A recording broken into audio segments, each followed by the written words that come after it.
자, 오늘은 이제 마가복음 23번째인데요. 지난 시간에 우리가 교인인가 제자인가 살펴보았습니다. 교인인가 제자인가, 우리 자신에게 모두가 늘 질문을 해봐야 합니다.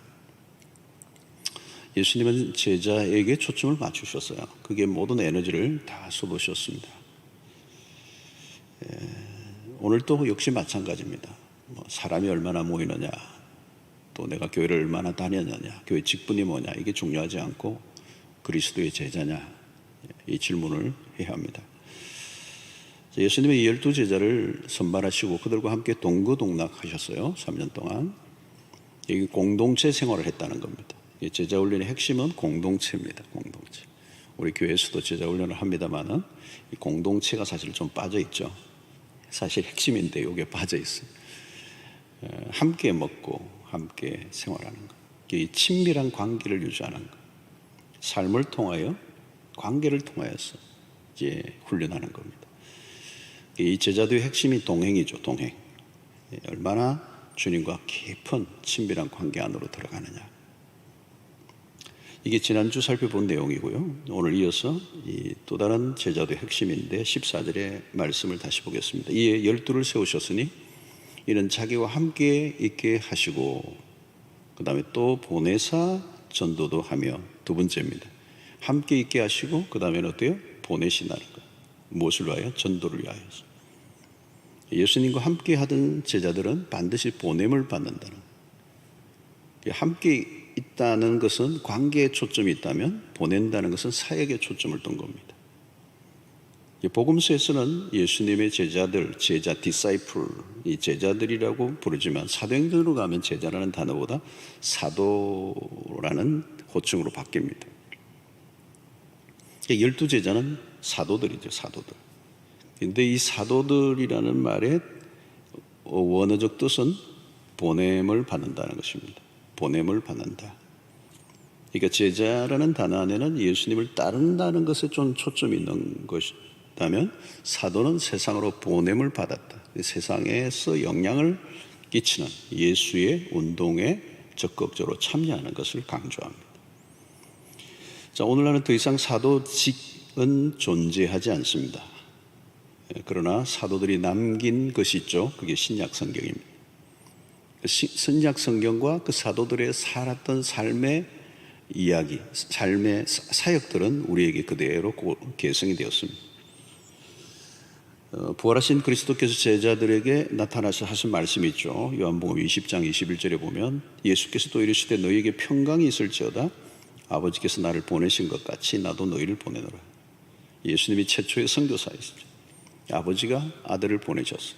그리고 부활하시고 성천하시기 직전에 이제 제자들에게 나타나셔서 나도 너희를 보내노라. I send you. 자, 그리스도는 부활 이후에 성천하셨지만 남겨진 예수의 제자에게 당신의 사역을 위임을 하셨습니다.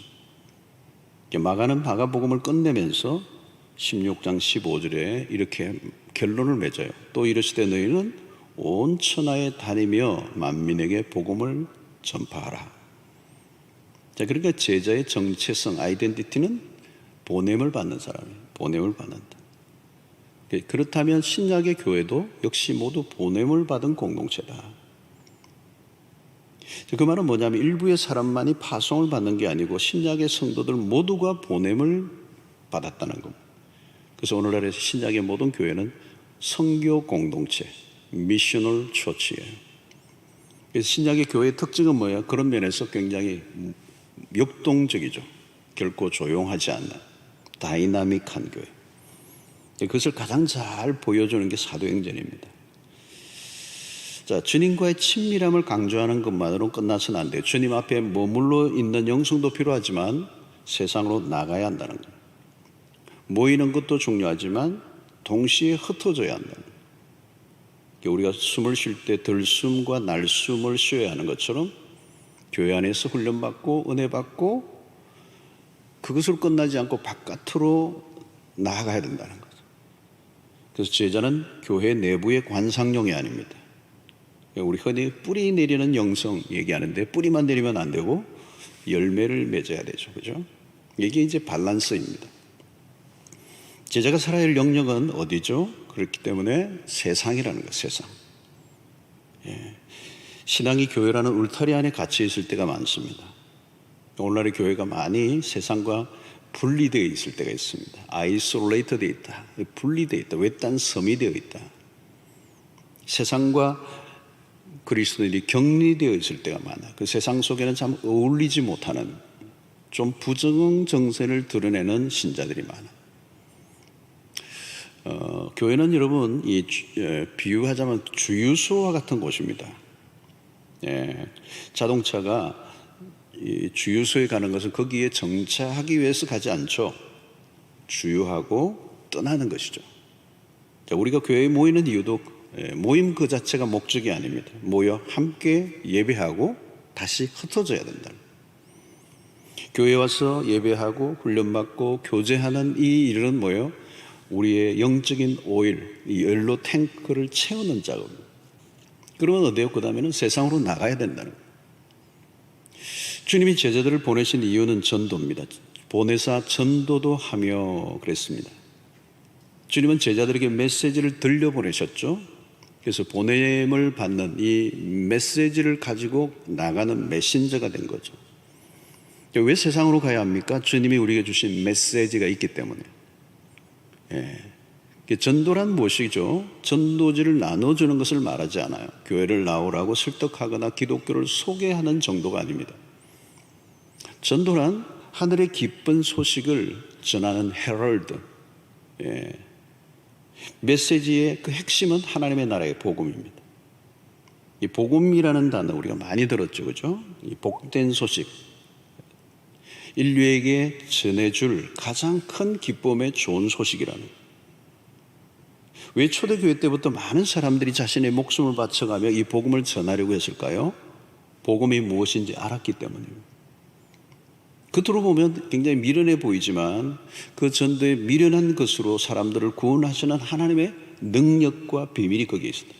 그걸 깨달았던 거죠. 자, 여러분, 오늘날도 사람들은 다 목말라요. 무엇인가를 찾고 있는 겁니다. 요한복음 3장에 니고데모도 4장에 나오는 사마리아 여인도 뭘 찾고 있는 거죠. 오늘날 사람들도 돈을 찾고 돈, 권력, 인기, 명예, 성 많은 걸 추구하고 있는 것 같아 보이지만 그들도 모두가 무엇인가 목마름을 해결하지 못했기 때문에 그걸 찾고 있는 거죠. 그걸로 채워보려고 하지만 사람들이 진정으로 찾고 있는 것은 사실은 하나님인 것입니다. 전도를 해보면 무엇인가 잘 몰라서 배척을 하고 있지만 실제로는 그렇지 않아요. 복음을 정확하게 전달해 줄 때 그들이 반응해요. 그리고 어떤 사람은 막 화를 냅니다. 왜 진작 나에게 알려주지 않고 이제 알려주느냐. 저는 그런 분들을 참 많이 봤어요. 복음이 얼마나 능력이 있는가를 참 많이 확인했어요. 복음은 삶을 근본적으로 바꿔놓는 거거든요. 이렇게 강력하게 바꿔놓을 수 있는 것이 세상에 없어요. 최근에도 저는 이 급격한 삶의 변화를 경험한 분들의 간증을 듣게 되는 기회가 있었어요. 목사님, 이렇게 좋은 것을 이제야 알았다. 내가 왜 세상에서 그 아무것도 아닌 것들을 그렇게 붙잡고 살았는지 목사님 이제 복음을 알고 나니까 그게 보입니다. 고백을 하는 거죠. 여러분, 제자는요, 보냄을 받지 않으면 목적을 잃어버립니다. 정체성의 혼란이 생긴다는 거. 그냥 우왕좌왕하는 겁니다. 세상으로 나가지 않으면 우리끼리 문제가 생겨요. 여러분, 시비가 붙고 싸우는 교회들이 꽤 있습니다. 한국에. 가라는 명령에 순종하지 않으면 불보듯 뻔해요. 그 소셜 클럽이 되어 있는 겁니다. 마치 친목회 하고 비슷해요. 종친회, 친목회, 동창회 비슷해요. 괜히 별것 아닌 것으로 갈등하고요. 서로 막 힘주고요. 비교하고. 왜 시비가 붙습니까? 교회 안에는 자리가 한정되어 있기 때문에 그래요. 그 사역에 따라 경쟁을 하고 시기하고 서로 폼나는 사역을 하고 싶어하고, 모든 성도들이 그 은혜를 받았는데 은혜를 받은 그 에너지가 교회 안에 막 다 몰려 있는 거예요. 은혜를 받고 힘을 써야 할 곳은 세상인데 교회 안에 다 모여 있는 거예요. 왜 그런 일이 일어납니까? 우리끼리 있으면 우선은 편안하니까. 바깥으로 나가면 힘들어지잖아요. 여러분, 세상 안에서 신자로 산다는 건 쉬운 일이 아니잖아요. 버거운 일이에요. 특별히 오늘날 문화적으로 기독교에 대해서 우호적이지 않는 적대적인 환경 속에 그리스도인이 세상 안으로 들어가면 당장 만만치 않은 저항을 받아야 돼요. 그러니까 세상 안으로 들어가는 건 용기가 필요한데 그 용기가 없는 거죠. 그러니까 교회 안에 모여 있는 거예요. 또 다른 요인 중에 하나는 이원론적인 세계관 때문입니다. 세상과 교회를 성속의 개념으로 분리시켜버렸어요. 교회 안은 무엇인가 거룩하고 세상은 속된 것처럼, 교회 안에서 봉사하는 것은 굉장히 거룩한 일이고 돈 버는 일은 굉장히 세속적인 일로 이렇게 구분을 시켜버린 것이죠. 이 가난한 세상과 거리를 두고 사는 것이 거룩한 삶인 것처럼 오해한 겁니다. 이 목사님들이 세계관적인 관점에서 잘못 가르친 부분도 많아요. 이 이원론적인 이런 신앙을 가지면 세상에 대해서 소극적인 태도를 가질 수밖에 없어요. 이 가라는 주님의 명령에 대해서 매우 수동적인 겁니다. 자, 여러분, 요즘은 온라인으로 예배를 드려서 우리 앞이 조용합니다. 주차장이나. 평소에는 그렇지 않죠, 여러분? 우리 코로나 시대가 아니었을 때는 주일날 우리 교회 앞에는 막 문전성시야. 막 얼마나 많은 사람들이 오가고 그냥 사람들로 북적거립니다. 요즘 우리 교회에서 이렇게 비대면 예배로 온라인으로 드리니까요, 주일날 이 앞이 한산해요. 아파트 사람들이 되게 좋아하는 것 같아요, 보니까 은근히. 그죠? 지금 평소에는 우리가 보면 주일날 부산 시내 사람들이 다 여기 모인 것 같아 보이잖아요. 모두가 신자인 것처럼 착각이 됩니다. 그러나 주일 예배를 마치고 월요일 세상으로 나가면 신자들이 눈에 잘 안 보여요. 학교를 가도 직장에 가도 사무실에 가면 안 믿는 사람들에 둘러싸여요. 그러면 여러분, 월요일부터 토요일까지 수영로교는 어디에 있습니까? 흩어진 교회예요. 흩어진 교회. 대연동으로, 연산동으로, 서면으로, 동래로, 남포동으로, 우리가 있는 직장의 곳곳에, 우리가 있는 곳, 그죠? 우리가 경영하고 있는 사업장이든, 우리의 그 일터가 하나님이 일하시는 현장이고 예배의 자리고 교회예요. 주일날 해운대 본당에서 드리는 예배만을 생각하면 그것은 하나님을 좁은 건물 안에 가두는 일이죠. 그거는 마치 구약의 시대로 돌아가는 것과 똑같아요. 교회 예배당이 아무리 커도 세상에 비해서 매우 작은 공간에 불과해요. 주일 예배가 끝나면 우리 모두가 일주일 내내 교회로 살아야 돼요. 여러분들이 모였을 때에 여기가 모여진 수영로교회, 여러분들이 모여있기 때문에 수영로교회가 된 거죠. 월요일날 흩어지면 그 순간부터 수영로교회라고 하는 이 공간은 의미가 없어지는 거예요. 사실은 어디로 가요? 흩어지는 거죠. 수많은 곳으로. 그래서 내가 있는 그곳이 교회가 되는 겁니다. 그리고 그곳에서 수영로교회로서, 수영로교회 성도로서의 진가를 드러내는 거죠. 여러분, 교회 안에서는 우리가 잘 모릅니다. 그러나 흩어졌을 때 이제 일어나요. 세상 속에서 얼마나 예수의 제자로 살아가고 있는가 하는 게 어디에서 진가를 발휘하는가 하면 세상 속에 있는 거예요. 그래서 우리가 주일날 몇 명이 모였느냐, 이보다 더 중요한 것은 몇 명을 세상에 파송했느냐는 예수의 제자로. 교회 안에서 집사, 장로, 권사로 인정을 받는 것도 좋지만 우리가 진짜 인정을 받아야 할 곳은 세상 속이라는 겁니다. 직장 안에서 예수의 제자로 인정을 받는 거예요. 저 사람은 진짜 예수 믿는 사람이구나. 안 믿는 배우자나 자녀들에게 인정을 받는 거죠. 그렇죠? 이것이 바로 보냄을 받은 제자의 모습이라는 겁니다. 주님 오늘도 우리를 계속 보내시고자 합니다. 우리끼리만의 울타리에 갇혀 있으면 제자도에 심각한 결함이 생겨요. 세상 속에 보냄을 받은 제자로서 전도를 한다는 것은 결코 쉬운 일이 아닙니다. 교회 안에서 인정을 받는 것은 쉽지만 직장 안에서 인정을 받는 일은 어려워요. 여러분, 예수 믿으라는 말만으로는 요즘 안 되잖아요. 복음을 삶으로 보여줘요. 지금 시대가 더욱더 그렇습니다. 지금 세상에 사람들이요, 예수 믿는 사람들 좀 의심해요. 도대체 예수를 믿는다는 게 뭔가? 그 믿음의 실체를 사실 의심하는 거죠.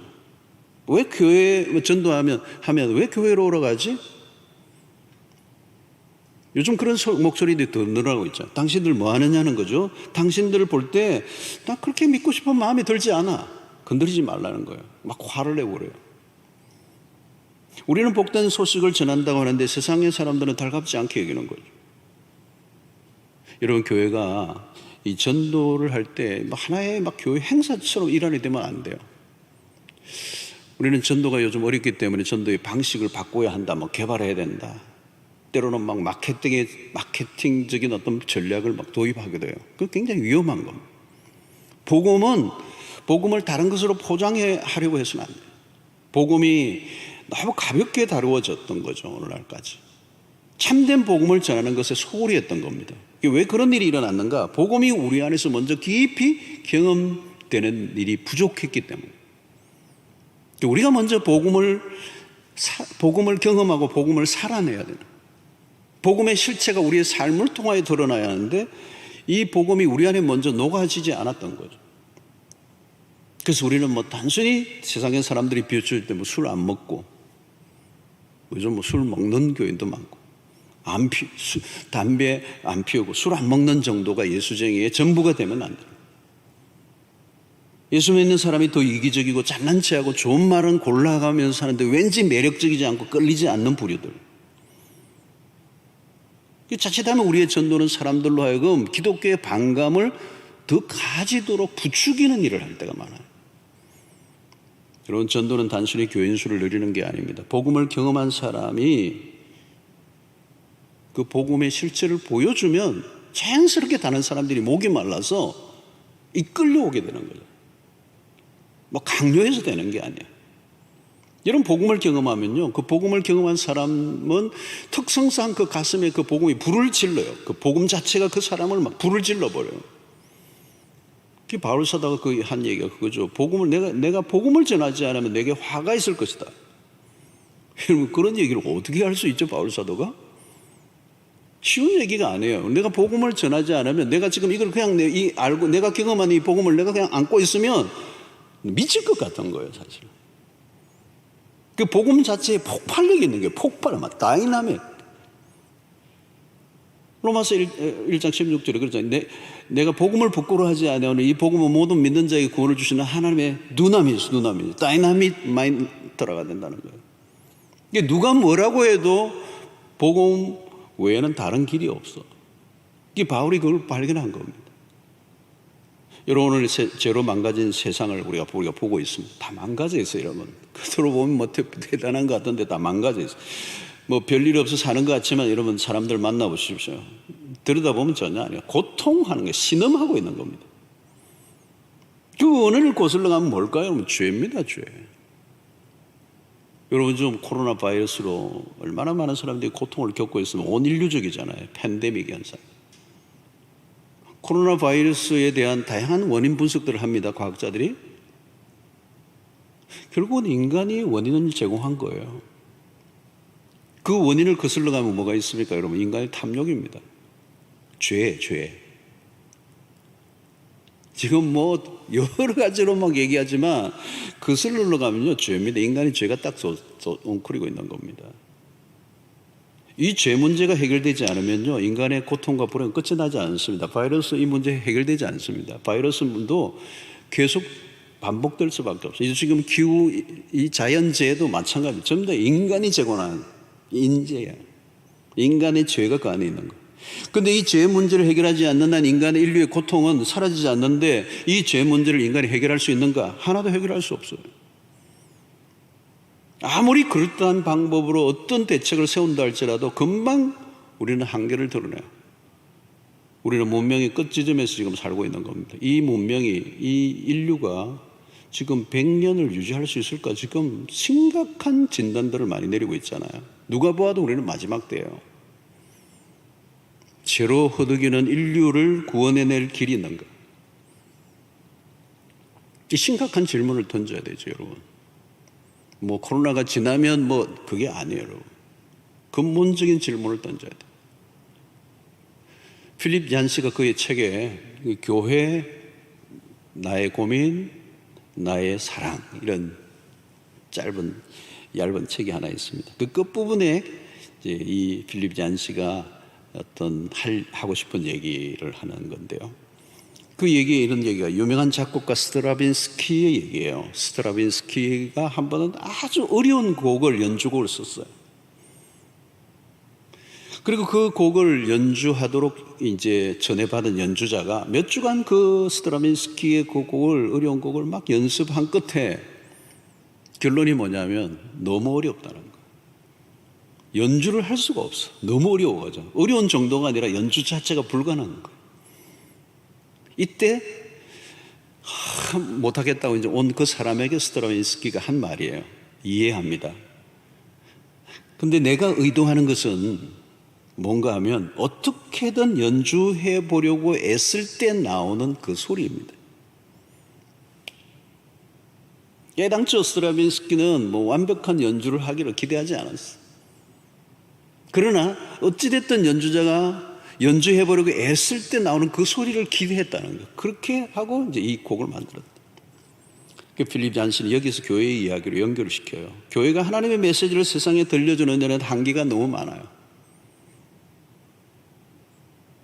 오늘날의 교회가 복음을 완전히 이해하고 전합니까? 못해요. 저도 복음을 완전히 이해한 사람이 아니에요. 복음을 누가 과연 완전히 이해했다고 말할 수 있는 사람이 있을까요? 불가능해요. 임파서블해요.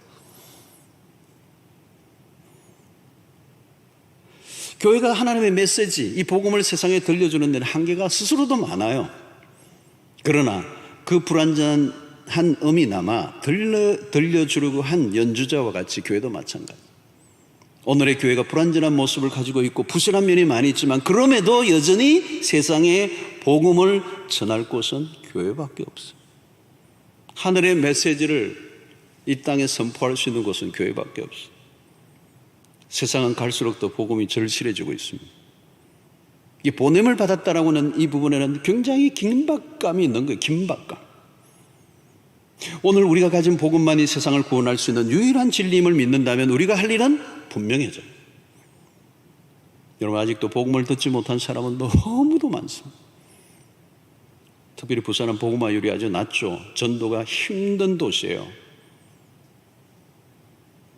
어려운 것도 사실입니다. 그럼에도 복음을 전해야 돼요. 복음을 전도를 해보면 여러분, 우리가 도무지 안 될 것 같은 생각이 들고 우리의 생각들을 많이 할 수 있지만 그건 우리의 생각이에요. 복음을 전하다 보면 우리의 예측이 빗나갑니다. 코로나 시대 전도가 어렵지만 여전히 전도 열매를 맺는 성도들의 얘기를 들으면 힘이 나요. 전도 집회할 때도 마찬가지입니다. 정말 억지로 따라온 사람이에요. 복음을 듣고 그날 완전 뒤집어지는 사람이 있고요. 너무너무 협조적이고 와준 사람은요, 말똥말똥하게 돌아가기도 하고.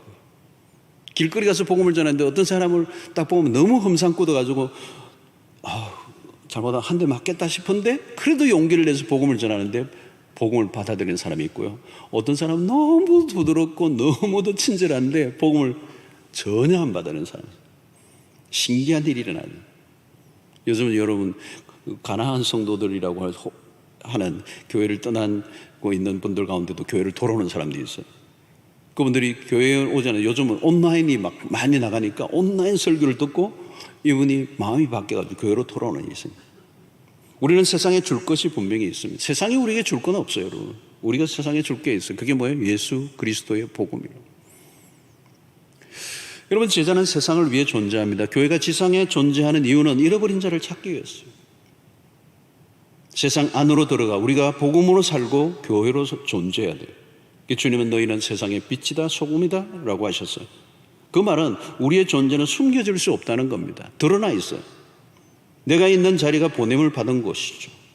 그래서 이 가라는 명령은 공간적인 이동만을 말하지 않습니다. 제자는 존재 자체로 주변에 파문을 일으켜요. 그 빛으로 있는 것입니다. 소금으로 있는 것. 그래서 사람들이 우리에게 물어야 돼요. 어떻게 해? 내가 정말 이렇게 살면 안 될 것 같은데 어떻게 해야 되느냐고 물어야 돼요. 여러분, 전도가 지금 힘들어진다고 하지만 복음을 전한다고 심각하게 핍박하는 세상은 아니에요. 까칠한 사람을 만나기도 하지만 중동 국가와 같은 곳과 비교해 보면요, 우리는 핍박이라는 단어를 알지도 못해요. 요즘은 특별히 SNS를 이용해서도 페이스북이나 인스타그램이나 유튜브나 좋은 이런 복음의 도구들을 통해서도 복음을 전하는 일을 할 수가 있습니다. 여러분, 제자는 예외 없이 보냄을 받았어요. 나는 아니다 라고 하면 안 돼요. 내가 구원받은 것에 감사하고 감격하는 것 좋지만 그것에 빠져 구원받아야 할 사람들이 세상에 얼마나 많이 있는가를 놓치면 안 된다는 거예요. 하나님의 열방의 하나님이시죠. 모든 민족들 가운데 영광을 받으시는 분이세요. 주님은 지금도 우리에게 가라고 하십니다. 그리고 제자는 교회 아니라 세상 가운데서 진가를 발휘하게 되는 것입니다. 여러분 모두가 이 보내심을 받았다는 이 사실을 놓치지 않아야 합니다.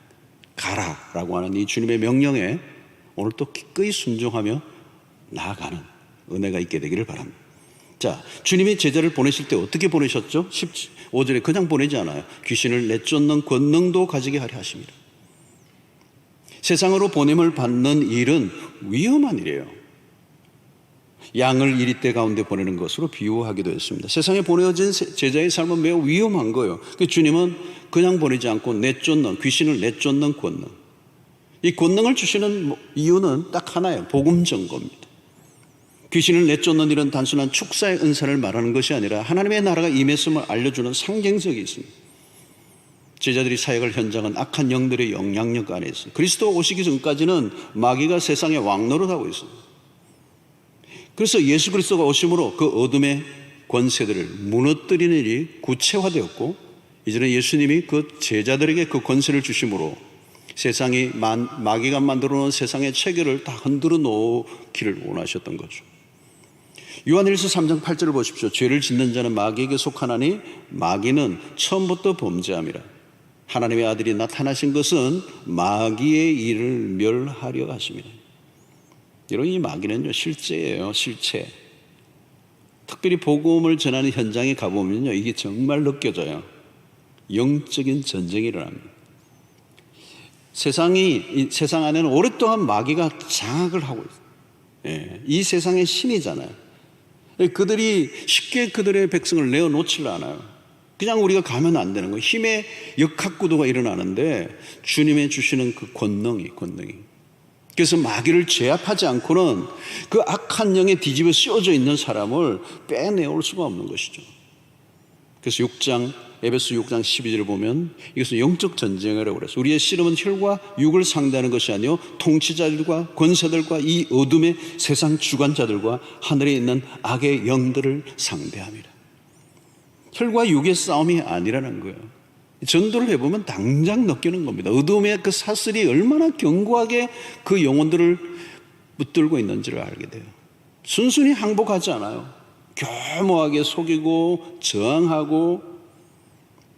그런데 우리는 주님이 그 모든 저항을 해체할 수 있는 능력을 우리에게 주셨다는 거예요.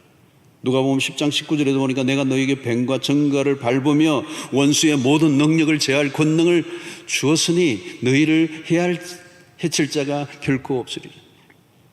여러분, 비복음의 현장에 가면 놀라운 일이 일어나는 거죠. 우리가 여러분 예수 믿는 사람들끼리만 내 안에 있다 보면 우리가 이런 걸 못 느껴요. 그러나 바깥에 나가면 거칠어요. 요즘도 여러분 무신론적 환경이 얼마나 강력하게 일어나고 있습니까? 세상 안에는 이 불신의 영으로 가득합니다. 이 불신앙의 이 영이 뭐예요? 그 마귀가 아주 이 이론적으로 사상적으로 사람들을 완전히 사로잡아 꼼짝 못하도록 만들어 놓은 거거든요. 그러니까 여러분 우리가 그냥 사람들이 믿지 않고 의심과 이런 대적하는 이런 세계 속에 이 원수의 모든 능력을 강력하게 제어하는 권세를 가지지 않으면 해체가 안 돼요. 해체가 안 돼요. 여러분의 영적 권세가 전쟁터에서 필요합니다. 세상으로 보냄받은 제자에게 필요하기 때문에 주님은 그 사실을 정확하게 알고 제자들에게 그 권세, 귀신을 제어할 권세를 주셨다는 거예요. 여러분 오늘 우리에도 마찬가지 이 야성, 세상의 치열한 현장의 한가운데서 복음을 전하고 그 복음을 전할 때 맞이하는 그 반대의 어떤 환경과 역사들을 깨뜨리는 영적인 쾌감을 우리가 느낄 수 있어야 돼요. 여러분 전도할 때 그런 능력을 주신다는 거예요. 그 은혜가, 그 역사가 있어야 돼요. 현장에 나가면 기도가 절로 나오잖아요. 폰만 잡고 있으면 안 되잖아요. 실력이 있어야 돼. 영적인 실력. 이 바로 이것이 그리스도께서 우리에게 주시는 권능이고 나갈 때 순종하는 자에게 주시는 능력입니다. 자, 오늘 본문에는 또 12제자의 이름이 열거되고 있어요. 3장 16절 19절에 보니까 이 12를 세우셨으니 시몬에게는 베드로라는 이름을 더하셨고 또 세베대의 아들 야고보와 야고보의 형제 요한이니 이 둘에게는 보아너게 곧 우레의 아들이라는 이름을 더하셨으며 또 안드레와 빌립과 바돌로메와 마테와 도마와 알피오의 아들 야고보와 및 다데오와 가나나인 시몬이며 또 가룟 유다니 이는 예수를 판 자더라. 자, 제자들의 면면을 보면 다양해요. 시몬은 베드로라는 이름을 지어주셨습니다. 시몬은 이 매우 성격이 다혈질적이고요. 변화무쌍한 사람이에요. 개성이 굉장히 독특하고 강한 사람입니다. 또 야고보와 야고보의 형제 요한이 나오는데 이 둘에게는 보아너게 곧 우레의 아들이라는 이름을 주셨다. 우레의 아들, 우레. 벼락이 막 치는 거예요. 이 성격이 이렇다는 거예요. 성격이 불같은 사람. 이 예수님의 제자들에게 이렇게 다양한 성격을 가지고 있는 사람들이 함께 모였습니다. 이게 3년 동안 공동체로 이런 성격을 가지고 있는 사람들이 함께 했다고 생각해 보세요. 얼마나 야단났겠어요. 뿐만 아니라 출신 성분도 다양했습니다. 마태는 세리였습니다. 로마 정부에 속해서 일을 한 사람. 우리나라로 치면 이런 사람을 일본 일제하에 일본을 위해서 일했던 사람들을 우리는 친일파로 이렇게 규정도 하잖아요. 그런 거죠, 마태가. 그런데 셀롯인 시몬이 나오는데 셀롯인은 열심당원으로 알려져 있어요. 이 민족주의적인 색채가 강한 애국주의자입니다. 이게 어떻게 보면 오늘로 치면 우파예요, 우파. 자, 과격한 혁명단체에 속했던 활동을 했던 이력을 가진 사람들. 그런데 지금 로마의 정부에서 녹을 받고 일을 했던 마테와는 아주 극과 극이죠, 여러분. 정치적으로는. 그런데 마태복음을 보면 마태는 세리와 열심당원 간의 친밀함을 강조해요. 이게 무엇을 의미합니까? 정치적인 입장이 달라도 그들은 예수의 제자로 동력을 했다는 겁니다. 어떻게 이게 가능하죠? 국가에 대한 충성도보다 예수에 대한 충성도가 더 우위에 있기 때문에 이게 가능한 거예요. 세상에 많은 차이들이 있어도 예수의 이름 안에서 녹아지는 거예요. 십자가의 능력이죠. 십자가는 모든 차이, 모든 계층, 모든 갈등, 모든 이념을 다 녹여버려요. 하나가 되게 하는. 그 위에 있기 때문에. 만약에 이게 잘 안 되는 분들은 아직 십자가를 온전히 이해하지 못했기 때문일 가능성이 있습니다. 하나가 되게 하는 유일한 힘은 오직 십자가밖에 없어요.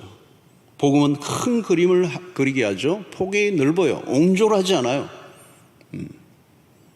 자, 오늘 19절은 의미심장합니다. 또 가룟 유다니 이는 예수를 판 자더라. 씀짓한 이 내용이 나옵니다. 예수를 판 자의 12명 중에 하나. 여러분 어디에나 있어요.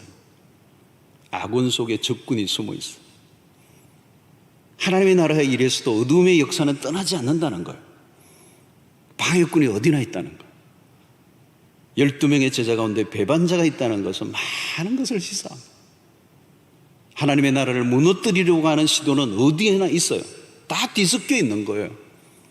우리는 늘 경계해야 하지만 그러나 하나님의 역사는 어두운 그런 반대들의 세력에 의해서 무너지지 않고 하나님의 나라는 반드시 완성된다는 것을 우리에게 보여주고 있는 것입니다. 자, 오늘 주님의 제자들을 볼 때 눈에 띌 만한 이 사람은 보이지 않아요. 면면들을 보면 변변한 이력들이 없습니다. 평범하고 연약한 자들이에요. 하나님의 나라의 일꾼에 대한 심사 기준은 좀 다릅니다. 우리 사무엘상 16장 17절에 있는 것처럼 여호와께서 사무엘에게 이르시되 그의 용모와 키를 보지 말라. 내가 이미 그를 버렸노라. 내가 보는 것은 사람과 같지 아니하니 사람은 외모를 보거니와 나 여호와는 중심을 보느니라 하시더라. 외적 조건이 중요하지 않다는 거예요. 제자들을 보면 결점투성이 그렸습니다. 왜 그들을 사용하셨는가? 자, 고린도전서 1장 27로 28절을 보면 그러나 하나님께서 세상에 미련한 것들을 택하사 지혜 있는 자들을 부끄럽게 하려 하시고 세상에 약한 것들을 택하사 강한 것들을 부끄럽게 하려 하시며 하나님께서 세상에 천한 것들과 멸시받는 것들과 없는 것들을 택하사 있는 것들을 패하려 하시나니. 여러분, 왜 이렇게 하시는 거예요, 여러분? 29절이 답이잖아. 이는 아무 육체도 하나님 앞에서 자랑하지 못하게 하려 하십니다. 여러분, 인간적인 자랑을 다 제거했어요. 여러분, 인간적인 자랑거리가 좀 있는 사람은요, 그걸 다 박살내고 난 다음에 쓰세요. 인간적인 자랑을 제거하셔야 하나님의 능력이 드러나게 되어 있어요.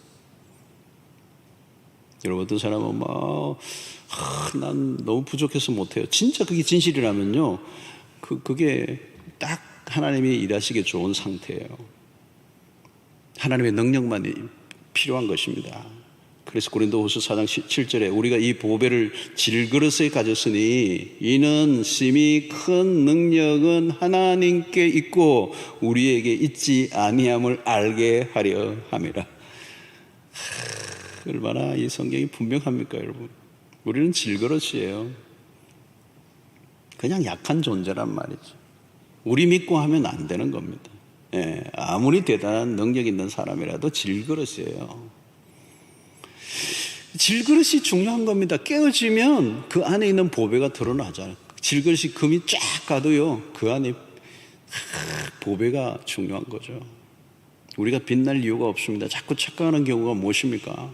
주님의 방식과 반대로 생각하는 겁니다.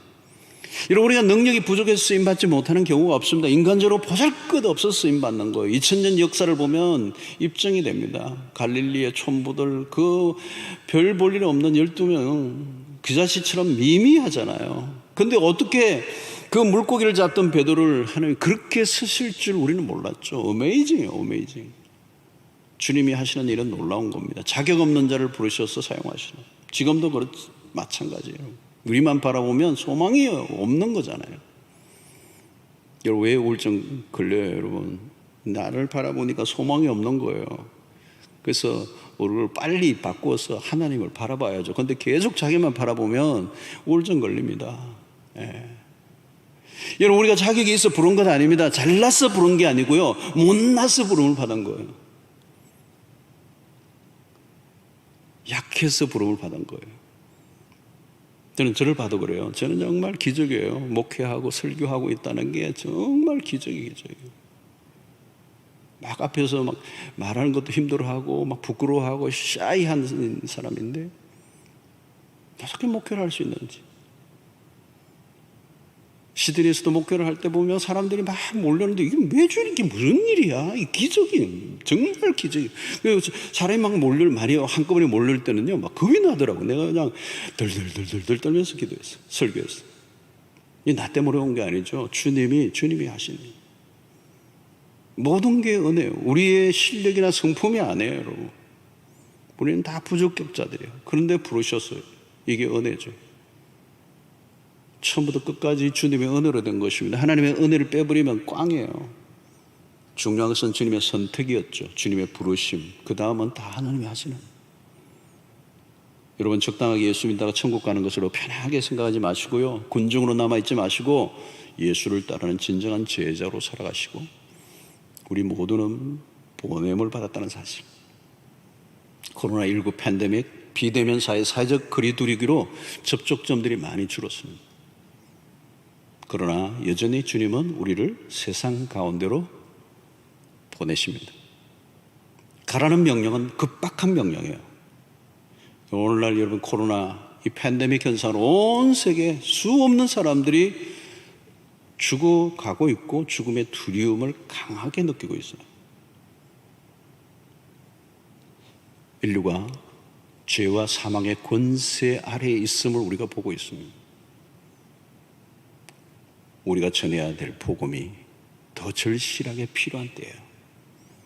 죄와 사망의 권세로부터 건져낼 유일한 메시지는 우리가 가지고 있는 복음이에요. 이제 우리는 하나님의 나라의 전령들로 이 마지막 추수 때에 이 복음의 능력을 가진 자로서 그침없이 담대하게 세상 안으로 들어가 복음을 전해야 합니다. 담장 안에 갇혀 있으면 안 돼요. 우리는 모든 것을 복음의 증거의 기회로 삼아야 돼요. 왜 이 코로나가 일어났는가? 그리고 이 코로나의 지속적인 환경 속에서도 하나님이 여전히 하실 일이 있고, 그 하실 일 가운데 하나가 구원받아야 될 백성들을, 당신의 백성들을 구원하시려고 하시는 도구로 이 코로나 팬데믹을 사용하십니다. 하나님은 다양한 방식으로 일하고 계세요. 고통하고 신음하는 세상의 한가운데 사람들은 복음을 기다리고 있습니다. 이전보다 더 분명해졌어요. 우리는 세상 속에서 승부를 걸고 세상 안에서 하나님의 백성으로 그리스도의 제자로 살아가도록 우리를 부르셨습니다. 오늘 교회에 자주 나오지 못하는 이런 환경 속에서 우리 더 이런 말씀이 우리에게 와닿아요. 흩어진 교회로서 내가 있는 곳곳에서 예수의 제자로 살아가고, 주일 예배가 아니라 일상의 예배가 더 중요해졌고, 또 우리가 있는 모임의 예배뿐만 아니라 삶의 자리에서 우리를 예배하고 정인으로 살고 교회로 살아가는, 일주일 내내 우리는 그리스도를 어떻게 살아가야 할 것인가에 대한 질문을 우리 해야 될 때가 왔습니다. 세상 가운데서 울타리를 넘고 담장을 뛰어넘어 교회 바깥에서 우리의 믿음의 실력을 드러내고 구원의 이 나팔수로서, 메신저로서 당당하게 전하는 여러분들의 삶이 되시기를 주의 이름으로 축원합니다. 하나님 아버지, 오늘도 우리에게 주신 말씀을 기억하고 보냄받은 제자로 세상의 한가운데서 믿음을 드러내고 복음을 전하고 우리의 삶을 통하여 세상의 사람들이 목말라 질문할 때 예수 그리스도가 답이라고 말해줄 수 있는 주의 백성들이 되도록 인도하여 주시옵소서. 그래서 이 마지막 때 구원의 역사가 더 강력하게 우리의 삶을 통하여 드러나게 해주시기를 원하옵고 예수님의 이름으로 기도하옵나이다. 아멘.